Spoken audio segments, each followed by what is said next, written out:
ஓம் ஸ்ரீ குருப்யோ நமக. தசகம் 18 பாராயணம். இன்னைக்கு பகவான் ஸ்ரீமன் நாராயணன் இந்த பூ உலகத்துல 2 விதமா அவதாரம் செய்வாரு. ஒன்னு பூர்ண அவதாரம், இன்னொன்னு ஆவேச இல்ல அம்ச அவதாரம். வைகுண்டபதியான பகவான் ஸ்ரீமன் நாராயணன் தன்னோட திருமேனியோட வந்து இந்த பூ உலகத்துல பிறந்து தன்னோட குறிக்கோள் நிறைவேற வரைக்கும் இங்க வாழ்ந்து மறுபடியும் அவர் வைகுண்டம் திரும்புவாரு. இதத்தான் நம்மாழ்வார் ஆதி அந்த ஜோதி உருவை அங்கு வைத்து இங்கு வந்த பெருமாளே அப்படின்னு சொல்லி பாடுறாரு. அடுத்து ஆவேச அம்ச அவதாரம். இந்த அவதாரங்கள் ஏதாவது ஒரு ஜீவாத்மா மேல தன்னோட சக்தியை செலுத்தி பகவான் ஸ்ரீமன் நாராயணன் இந்த பூலோகத்துக்கு அனுப்பி குறிக்கோள் நிறைவேற வரைக்கும் வாழ வச்சுட்டு மறுபடியும் அழைச்சுப்பாரு. பூர்ண அவதாரமா இங்க வந்தது ராம, கிருஷ்ண, வராக, வாமன, நரசிம்ம அவதாரங்கள். ஆவேச அம்ச அவதாரங்கள் பலதேவர், பரசுராமர், கபிலர், பிருது சக்கரவர்த்தி. இவங்க எல்லாருமே ஆவேச அம்ச அவதாரங்கள். பரசுராமர் இந்த பூலோகத்துல சத்திரியர்களோட அதர்மம் தாங்காம அவங்கள அழிக்கணும்னு பொருட்டு வந்த அவதாரம் தான் பரசுராமர். இப்போ இந்த தசகத்துல பட்டதிரிகள் பிருது சக்கரவர்த்தி குருவாயூரப்பரோட, அதாவது பகவான் ஸ்ரீமன் நாராயணோட ஒரு அவதாரமான பிருது சக்கரவர்த்தி பத்தி தான் சொல்றாரு. பட்டதிரிகள் குருவாயூரப்பா துருவனோட 7ஆம் தலைமுறையில அங்கன் ஒரு ராஜா இருந்தாரு. அந்த ராஜா நல்ல முறையில ஆட்சி பண்ணிட்டு வந்தாரு.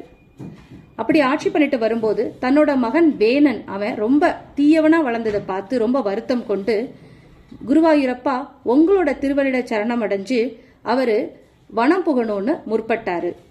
இப்போ அந்த நாட்டுல ராஜா இல்லாதனால பிரஜைகள் எல்லாமே வேணனை மன்னன் ஆக்கணும்னு முடிவு பண்ணாங்க. இளவரசரா இருக்க வேணன் மன்னன் ஆக்கினாலாவது அவன் நல்லவனா மாறுவான்னு சொல்லிட்டு அவனுக்கு பட்டாபிஷேகம் செஞ்சு வச்சாங்க.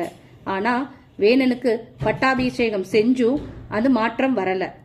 அவன் தான் இறைவன் சொல்லிட்டு உங்க மேல உள்ள பூஜைகள் எல்லாத்தையும் அவன் தடுத்தான். இதனால கோபம் கொண்ட முனிவர்கள் அவனுக்கு சாபம் கொடுத்தாங்க. அந்த சாபத்தினால அவன் அழிஞ்சு போனான். இப்போ சுனீதி ஆனவங்க, அதாவது வேணனோட தாயார், அவனோட உடலை பாதுகாத்து வந்தாங்க பல வருடங்களா. ஏன்னா அந்த தலைமுறைக்கு வாரிசே இல்லை. அப்போ முனிவர்கள்லாம் சேர்ந்து வேணனோட தொடைய கடைஞ்சாங்க மந்திரங்கள் மூலமா. தொடை மூலமா அவனோட தோஷங்கள் எல்லாம் வெளியே போய் அவன் ரொம்ப நல்லவனா மாறினான். இப்போ வேணனோட தோலை கடைஞ்சு அந்த தோல்ல இருந்து தான் பெருமாளே குருவாயூரப்பா உங்களோட அவதாரமான பிருது சக்கரவர்த்தி வந்தாரு. பிருது சக்கரவர்த்தி வந்த உடனே முனிவர்கள்லாம் நல்ல சகுனம் வந்துருச்சுன்னு சொல்லிட்டு ஆரவாரம் செஞ்சு துதி பாடினாங்க. குருவாயூரப்பா வேணனோட கொடுமையினால பூமாதேவி பசு உருவம் கொண்டு மறைஞ்சிருந்தாங்க. இப்போ பிருது சக்கரவர்த்தி பூமாதேவியை மீட்டு எடுக்கணும்னு சொல்லிட்டு வில்ல எடுத்து அவங்கள தேடி போனாரு. அப்போ அங்க பசுவான பூமாதேவி கிட்ட இருந்து நல்ல செல்வங்களை எல்லாம் கறந்து எடுத்தாரு.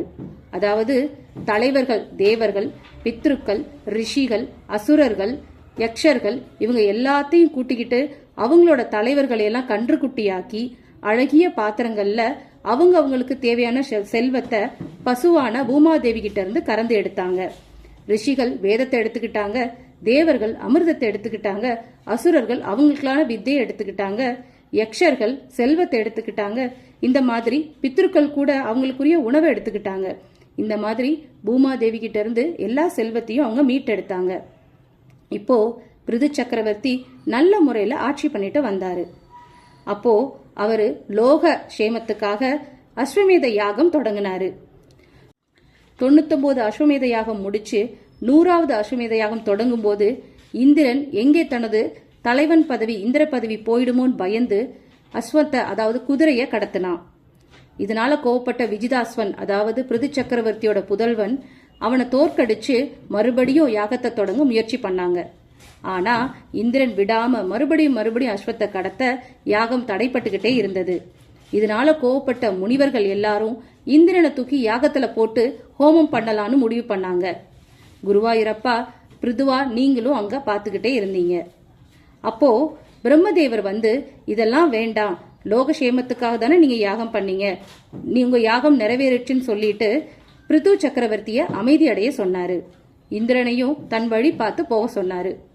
அதுக்கப்புறம் இன்னும் நல்லாட்சி புரிந்த பிருது தன்னோட ஆட்சிய தன்னோட மகன் கிட்ட ஒப்படைச்சிட்டு கங்கை யமுனை சங்கமத்துக்குள்ள போய் அவரு தவம் பண்ண ஆரம்பிச்சிட்டாரு.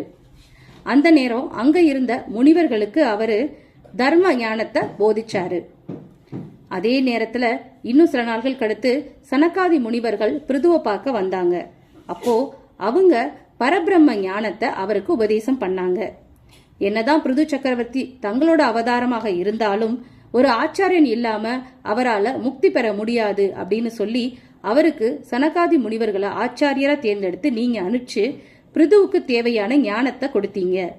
அப்படி பிருது சக்கரவர்த்தியா இந்த உலகத்தை ஆண்டு நல்லாட்சி பண்ணி பூமி தேவியை மீட்டெடுத்து மக்களோட நல்ல நிலைமைக்காக போராடின நீங்க குருவாயூரப்பா என்னோட நோய் கூட்டங்களை போக்கி அருணும்னு சொல்லி இந்த தசகத்தை முடிக்கிறாரு பட்டதிரிகள்.